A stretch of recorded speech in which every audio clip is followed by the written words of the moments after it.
Estado mínimo, ideias máximas.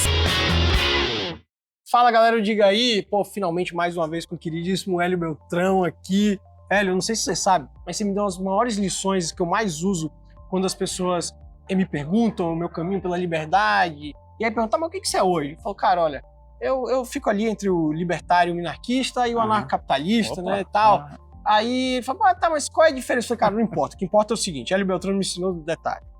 Numa linha de trem, eu tô ou na última ou na penúltima estação. O que pra mim tá maravilhoso. Exato, a gente tá tão longe. E você tá lá no início da linha. Então, nem um passo de cada vez. Relaxa, não precisa brigar pelo último ou penúltimo. Até porque se a gente conseguisse estabelecer um dos dois, já tava ótimo. Tá demais, né? A gente tá andando pra trás, né? Tá sim. O trem tá indo pro lado errado. Pois é. Hélio, você tem aqui um painel hoje que você vai falar de liderança pela liberdade. Desafios e caminhos da América Latina e do mundo. Certo. Vamos focar em América Latina aqui, que é onde a gente tá. Tá. Tem liberdade aqui nesse lugar ainda? Então, a gente está tendo um ressurgimento da direita ou da não esquerda. Então tem na Argentina, né? Da não Porque esquerda. Na Argentina tá vendo o libertarianismo com Milei. Sim. E em outros lugares agora vai ter eleições na Bolívia, tá com cara de que vai vir a direita. Então tá tendo um renascimento da direita que eu acho que não havia há muito tempo, há uns 20, 30 anos. Ok. A gente, no Brasil, infelizmente, a esquerda está no poder, mas a gente sabe que o Congresso, por exemplo, é mais de direita. Então, isso gera um desafio grande para a gente, porque a esquerda encontrou uma forma de strike back, de bater de volta em cima da gente. Na verdade, duas formas, que é o que eu pretendo falar aqui no meu painel. Uma é o lawfare, que é você usar o judiciário, usar deturpações do procedimento legal para perseguir e intimidar adversários políticos, em nome da política. Isso a gente está vendo no Brasil para burro, né? Pelo Supremo tomado, esse tipo de coisa. O outro é pela tal que eles chamam de regulação das redes. O que eles querem e estão fazendo é censurar. Mesmo sem legislação expressa, tá? Mesmo tá fazendo. Tudo dizendo ao contrário, que a gente tem liberdade de expressão, etc. Como eles não estão vencendo no que a gente chama de marketplace of ideas, no mercado de ideias, eles estão trapaceando e implementando a censura. Porque é a única forma deles virar esse jogo. Porque eles já perceberam que a democracia que eles defendem está dando o resultado errado. Então, essa democracia não pode. Não pode, isso não serve. Essa democracia não dá porque nós estamos perdendo. Esse extremismo que vocês estão fazendo, esses fascistas que falam o tempo inteiro, cara, é loucura. Então, somos todos fascistas para esses caras, né? Somos todos destruidores da democracia. Mas, na defesa, na cabeça deles, da democracia, eles estão destruindo a nossa república. Porque você não pode violar a liberdade de expressão e você não pode perseguir adversários políticos por meio da lei. Né? Então, tudo isso está errado. Esses são, na minha opinião, os desafios que a gente tem para a América Latina hoje. Não, sem dúvida. Agora, assim, quando a gente fala de liberdade, tem muita gente que gosta de diferenciar liberdade econômica de liberdade de expressão. Para mim, liberdade é liberdade, mas tudo bem, vamos entrar na brincadeira aqui. Querendo ou não, tem um dado aí dizendo que o Brasil cresceu 3,4%, apesar de, para mim, na minha opinião, todos os esforços contrários de Brasília e tal. Agora, em termos de liberdade de expressão, não tem como dizer que a gente está crescendo. Não.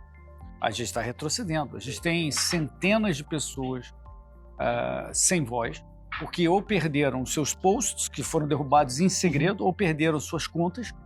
E isso foi tudo meio na calada da noite, por ordens secretas. Foi rápido, né? Na calada da noite. E no início, eles estavam pegando os grandes caras com mais de 100 mil, 500 mil seguidores, 1 milhão de seguidores, que falavam, criticavam o governo ou o Supremo Tribunal Federal. Eles tiraram em segredo, a gente via as pessoas desaparecendo. Alguns tiveram que se exilar, como você sabe. Muita gente saiu do Brasil. O Monark saiu do Brasil, o Constantino saiu do Brasil, né? O Lacombe saiu do Brasil, o Gengivão, né? O Alan dos Santos saiu do Brasil. Uma opção de gente teve que sair do Brasil pela perseguição e censura para conseguirem falar o que eles estavam falando. Então, independente se eu concordo ou não com a opinião de cada um deles, claro, não tem nada a ver uma coisa com a outra. Tem nada a ver uma coisa com a outra. É o direito deles falar o que você está falando. Agora, só para fazer um ponto do que você falou, você tem razão que as liberdades não são separadas. Se o governo pode mandar nas redes sociais, ele pode mandar te censurar. Então, ele viola a propriedade privada da rede social para te tirar a liberdade de expressão. Perfeito. Então, quando o governo tem poder sobre companhias, antigamente eles tinham poder sobre o cara do papel, e aí ele pegava o cara do papel, você não conseguia fazer o jornal. Hoje ele tem poder sobre as redes sociais e ele manda te censurar. Então, essas duas liberdades não tem como você ter uma sem ter a outra. Até porque quando você viola a propriedade privada, você diretamente está violando uma liberdade econômica. Exato. Mas aí vamos falar, em termos de prosperidade, Uhum. tem como prosperar sem liberdade econômica, sem liberdade de expressão? Não. E toda a história e todos os dados mesmo de hoje mostram que quem não respeita os países que não respeitam a liberdade de expressão e não respeitam a propriedade privada, ou a liberdade econômica, não prosperam. Sim.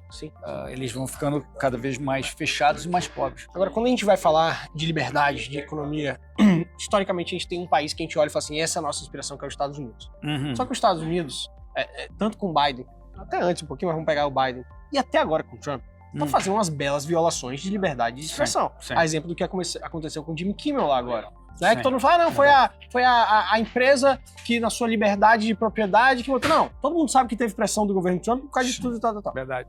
E quem que a gente se inspira hoje? Pois é. É difícil. A gente não deveria se inspirar num país só. Ok. A gente deveria se inspirar em práticas boas em cada país. Então, por exemplo, nos Estados Unidos ainda tem essa coisa da licença para fazer broadcast, para fazer televisão aberta. Okay. E foi aí que pegaram o Kimmel. Se tivesse sido cabo ou internet, não teriam como usar essa ferramenta. Porque num broadcast você precisa renovar a sua licença. No Brasil é assim também. O Bolsonaro meio que falou isso sobre a Globo também. Sim, não, lembro. Isso. Então onde está, para citar o exemplo que você está dizendo, vamos olhar para os países que não precisam de licença para você broadcast. Se você já tem aquela frequência, né, onde você faz a sua transmissão, isso deveria ser respeitado. Perfeito. E ninguém deveria tirar, poderia ter até um prazo, não importa, mas naquele prazo tem que ser grande, você conseguiu aquela concessão, ninguém pode te tocar. Que é infelizmente, é o que está acontecendo nos Estados Unidos e já aconteceu no Brasil também. Não, perfeito. A gente tem aqui, esse tema aqui, ó, ver além para liderar.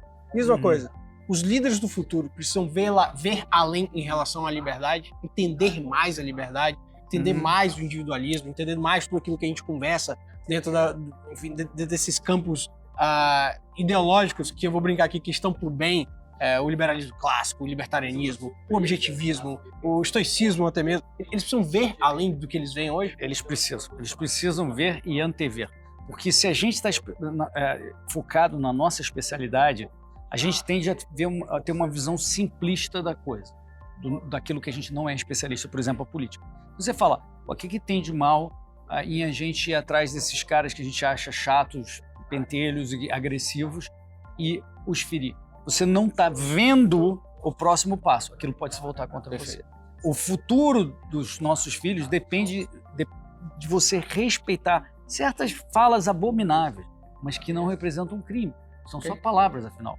Então isso é um bom exemplo. Se você não entende que tem vários passos, se você não é capaz de ver, né, você não vai conseguir dar boas opiniões sobre aquele tema. E todo mundo tem que ter alguma opinião boa sobre política, senão a gente vai para o caminho errado. E você sabe o que é engraçado? Eu digo que depois que eu entrei no Líderes da Manhã, que você conhece muito bem, eu passei a entender tudo isso, eu me sinto um cara extremamente mais esclarecido. Como se eu tivesse uma noção de realidade muito maior do que eu tinha antes. Então fica essa dica minha aqui. Para finalizar, indicação de 3 livros indispensáveis para qualquer líder. Falando em ver, né, tem o ensaio do Bashar, o que se vê e o que não se vê. Maravilhoso. Né, é um livro do Bashar, mas é um ensaio. Você pode tem livros que contêm esse ensaio e outros. Então esse é excelente. As 6 lições de Mises, porque ali é um resumo.